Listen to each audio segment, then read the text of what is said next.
Les élèves peuvent choisir la langue dans laquelle ils veulent composer pour le concours Sésame. C'est une épreuve d'1 heure qui porte soit sur l'anglais, l'espagnol, l'italien, l'allemand, le russe, le portugais, le chinois ou l'arabe. Les élèves doivent cependant se renseigner sur les langues qui sont obligatoires pour les écoles qu'ils visent. C'est un concours commun, hein, donc suite à ce concours, ils peuvent rentrer dans plusieurs écoles. Il faut vraiment qu'ils se renseignent à savoir quelle langue ils doivent prendre en LV1 pour toutes ces écoles.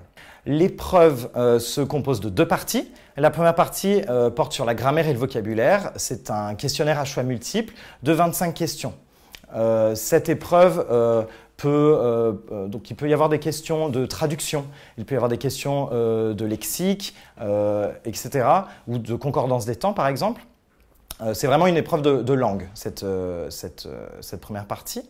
En seconde partie, les élèves ont un essai à rédiger, hein, donc d'à peu près 200-250 mots.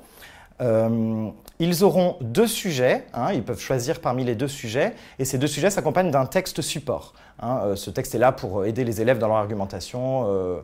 Les sujets, les textes portent sur des sujets d'actualité, des sujets sociétaux qui peuvent porter sur l'économie ou la politique, mais à un niveau basique. Le niveau de langue attendu pour cette épreuve est celui du lycée. Donc il n'y a pas de grosses difficultés là-dessus, on ne demande pas aux élèves d'avoir des connaissances particulières. Par contre, la réelle difficulté réside dans l'essai. Les élèves doivent vraiment s'entraîner tout au long de l'année à rédiger en un temps limité, à terminer leurs essais et à ne pas bâcler cette partie, hein, qui est très importante. Et c'est cette partie qui permet de vérifier la qualité d'expression des candidats dans cette langue vivante. Je conseille vraiment de se familiariser avec l'épreuve et d'apprendre à rédiger en temps. D'accord ? Cette épreuve ne dure qu'1 heure, c'est très court.